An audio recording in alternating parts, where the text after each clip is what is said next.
Forensic science university बनाने का मैं इस सदन के माध्यम से पूरे देश को आश्वस्त करना चाहता हूं कि 3 साल के बाद हर साल 33,000 फॉरेंसिक साइंस के एक्सपर्ट और साइंटिस्ट इसको मिलने लगे। ये इसलिए किया गया कि ये कानून हम लेकर आने वाले थे।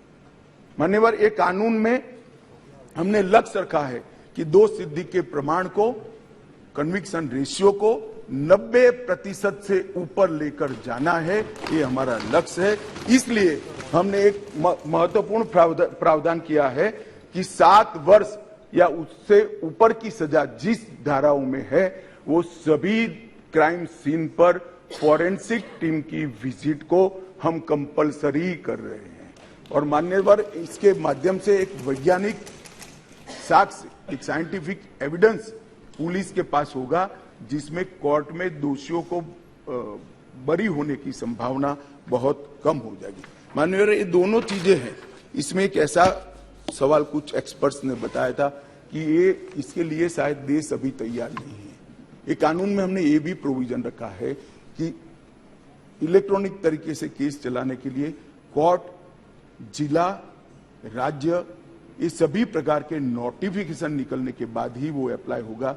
मानो एक कोर्ट किसी राज्य ने तैयार कर दी तो वो कोर्ट नोटिफाइड कर सकते हैं। एक जिला जब हो जाएगा तो वो जिला नोटिफाइड कर सकते हैं। एक क्षेत्र हो जाएगा तो क्षेत्र, अंततोगत्वा 27 के पहले पूरे देश की सभी कोर्टों को हम कंप्यूटराइज करकर इसको लिए करेंगे। इसी प्रकार से मोबाइल फोरेंसिक वान का भी हमने एडवांस में अनुभव कर लिया है। मान्यवर, आज मैं आपको बता सकता हूं कि दिल्ली के अंदर 7 साल से ऊपर की किसी भी गुना होता है, सजा का जिसमें प्रावधान हो, ऐसा कोई भी गुना होता है तो एफएसएल की टीम इसको विजिट करती है। ये सफल प्रयोग हमने दिल्ली के अंदर कर दिया है। बेंगलुरु में अब सरकार बदल गई, भगवान जाने क्या होगा, मगर हमारी सरकार थी तब बेंगलुरु में भी इस प्रयोग की शुरुआत की थी। इसके लिए हमने मोबाइल एफएसएल के कंसेप्ट को लॉन्च किया है और सफल कंसेप्ट है। मान्यवर, हर जिले में 3 मोबाइल एफएसएल घूमती रहेगी और गुना के जगह पे जाएगी। नागरिकों की सुविधा सुनिश्चित करने के लिए 0 एफआईआर को पहली बार आजादी के 75 साल के बाद हम स्थान, गुना कहीं पर भी हुआ, किसी भी थाने का हो, आप हिमालय की चोटी से भी उसको रजिस्टर कर सकते हैं और कन्याकुमारी के सागर के किनारे गुना रजिस्टर होने के बाद 15 दिन में कंसर्न थाने को भेजना होगा। एफआईआर का प्रावधान हम पहली बार जोड़ रहे हैं। हर जिले में और हर थाने में एक ऐसा पुलिस अधिकारी नामित किया जाएगा जिसके परिवारजनों में गिरफ्तारी हुई है। इसको अधिकृत सर्टिफिकेट देना पड़ेगा कि आपके परिजन हमारी कस्टडी में है और इसके लिए अब हम रिस्पॉन्सिबल। कई बार पकड़कर पुलिस 4 दिन तक कोई जवाब नहीं देती है मान्यवर, और वहां पर उनको कोर्ट में जाना है और इसकी जगह अब वो ऑनलाइन भी सूचना देनी पड़ेगी और व्यक्तिगत सूचना भी देनी पड़ेगी। यौन हिंसा के मामले में पीड़िता का बयान कंपलसरी कर दिया गया है और यौन उत्पीड़न के मामले में बयान का वीडियो रिकॉर्डिंग भी अब कंपलसरी कर दिया है। मान्यवर, पुलिस को 90 दिन में जिसने फरियाद की है इसका स्टेटस देना हमने कंपलसरी कर दिया है। 90 दिन में उसका स्टेटस देना पड़ेगा और हर 15 दिन में फरियादी को अपना स्टेटस भेजना पड़ेगा। 7 वर्ष या उससे अधिक के कारावास का केस अगर विड्रॉ करना है तो पीड़ित को सुने बगैर कोई भी सरकार इसको विड्रॉ नहीं कर पाएगी। ये भी इससे नागरिकों के अधिकारों की रक्षा होगी और इसके अंदर पहली बार हम कम्युनिटी सर्विस को सजा के बारे में भी इंट्रोड्यूस कर रहे हैं। मान्यवर, ये प्रैक्टिस में कई जगह पे है परंतु इसका इंट्रोडक्शन एक्ट से, कानून से अब होगा। मान्यवर, सालों तक केस चलते नहीं है, इसके लिए भी हमने बहुत सारे प्रावधान करे हैं। छोटे मोटे मामलों में समरी ट्रायल का दायरा बढ़ा दिया है। समरी ट्रायल को 20,000 तक की गुनाहों में ले लिया गया है और 3 साल तक कि जिसमें सजा है वो सारे समरी ट्रायल से हो जाएंगे। इस एक ही प्रावधान से 40% केसों की सेशन कोर्ट से बाहर होकर नीचे ही समरी ट्रायल से समाप्त हो गए। मान्यवर आरोप पत्र दायर करने के लिए पुलिस अधिकारी आगे की जांच चालू है, आगे की जांच चालू है, आगे की जांच 6-6 साल अब नहीं कर पाएंगे। हमने तय कर दिया है कि 90 दिन में आरोप पत्र दायर करना ही पड़ेगा और कोर्ट भी उनको और 90 दिन की परिस्थिति देखकर परमिशन दे सकती है। 180 दिन में आपको जांच समाप्त कर ट्रायल के लिए भेज देना पड़ेगा। इससे बहुत बड़ा फर्क होगा। वारंट के मामले में भी हमने काफी सारे बदलाव किए हैं। आरोपी व्यक्ति को आरोप तय करने की नोटिस 60 ही दिन में देने के लिए अब कोर्ट बाध्य हो जाएगी। कोर्ट ने चार्ज फ्रेमिंग 60 दिन से ज्यादा लंबा नहीं कर सकती। बहस पूरी होने के बाद 30 दिन में मान्यवर न्यायाधीश ने अपना फैसला देना पड़ेगा। 3-3 साल तक फैसला पेंडिंग नहीं रख सकते। कई सारे जज ऐसे थे पूरी सुनवाई कर देते थे और फिर बाद में ट्रांसफर हो जाती थी या रिटायर्ड कर जाते थे और ट्रायल फिर से चलती। अब ऐसा नहीं होगा। 30 दिन के अंदर ही फैसला देना पड़ेगा। इसको भी हमने और फैसले को 7 दिन के अंदर ऑनलाइन उपलब्ध कराना पड़ेगा, जिससे इस पर अपील की कार्यवाही मान्यवर हो जाए। सिविल सर्वेंट के विरुद्ध कोई फरियाद होती थी, पुलिस ऑफिसरों के विरुद्ध कोई फरियाद होती थी, तो एक प्रावधान है जिससे उनको सुरक्षा मिली हुई। सरकार की परमिशन के बगैर इनका संज्ञान या तो चार्जशीट या ट्रायल शुरू नहीं हो सकती। मान्यवर सालों तक कोई परमिशन आती ही नहीं थी और उसके कारण सिविल सर्वेंट के साथ साथ बाकी लोग भी डिले ट्रायल को एंजॉय करते थे। हमने तय कर दिया है कि 120 दिन में सरकार हाँ या ना कह दे, वरना डीम्ड परमिशन माना जाएगा और ट्रायल को पेश करेगा। मान्यवर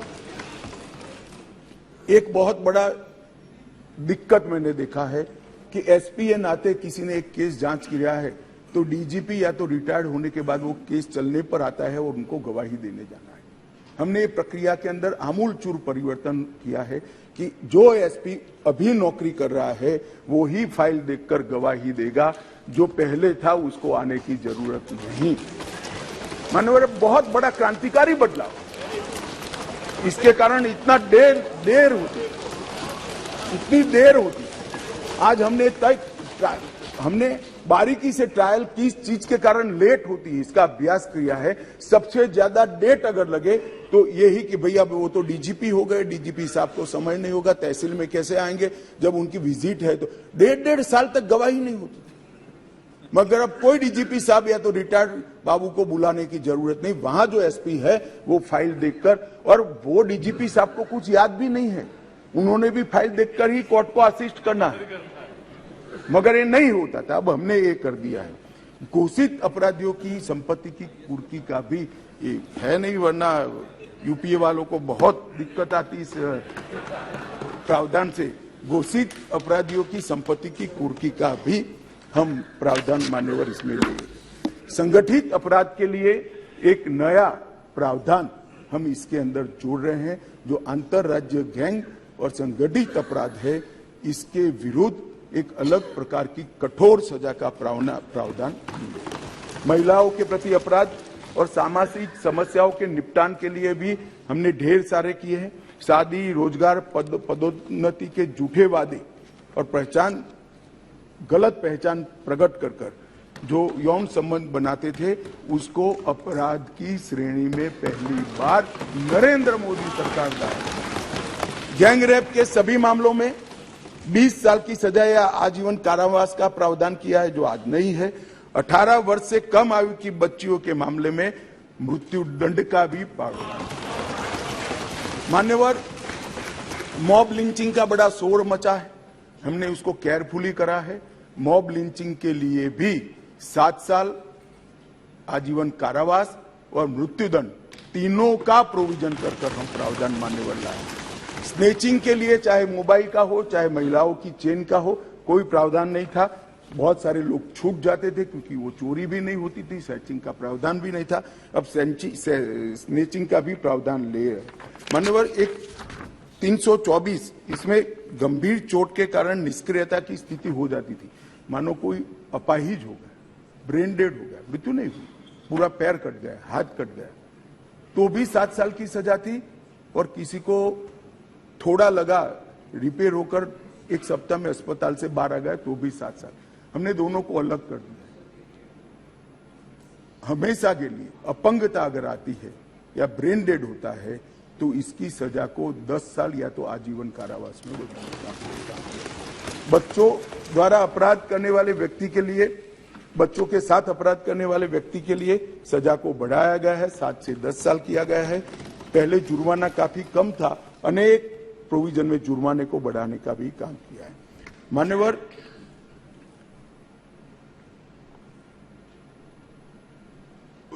अपराधियों के विरुद्ध जो भाग जाते थे इसके लिए भी 10 साल की सजा का लाया है, प्रावधान लेकर आए हैं।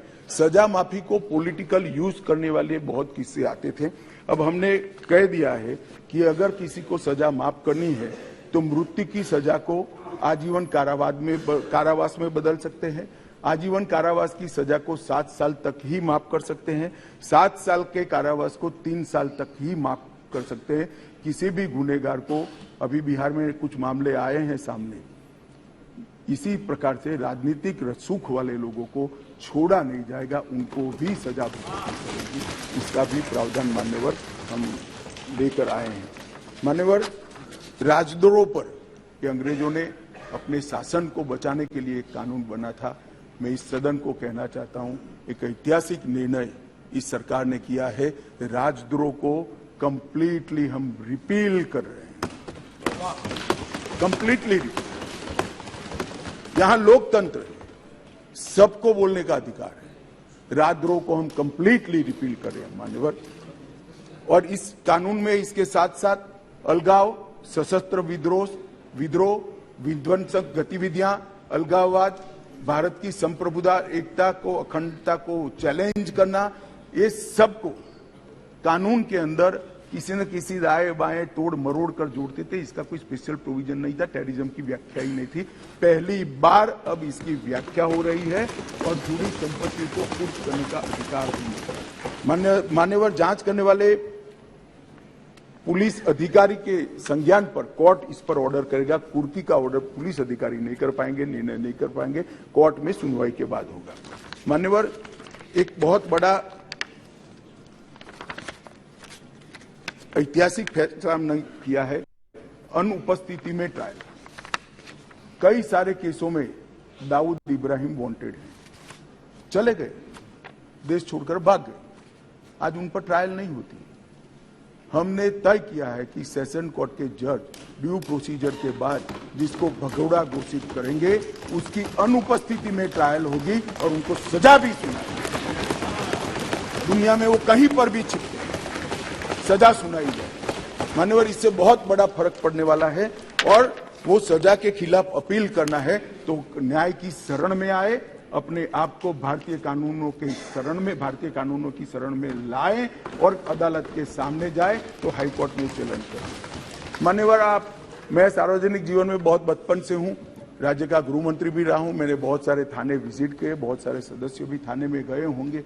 आप देखे होगा टूटी फूटी साइकिल, टूटी फूटी गाड़ी, टूटी फूटी ऑटो सालों तक पड़ी, सबने देखा। वो इसलिए पड़ा है कि कानून में प्रोविजन है कि केस के निपटारे तक इसको संभाल पर रखना। हमने प्रोविजन कर दिया है इसकी वीडियोग्राफी करना, वीडियोग्राफी की सर्टिफाइड कॉपी कोर्ट में जमा कराना और फिर इसका निपटारा आप कर सकते हो। इससे कम से कम पुलिस स्टेशन की स्वच्छता अभियान। मान्यवर, इस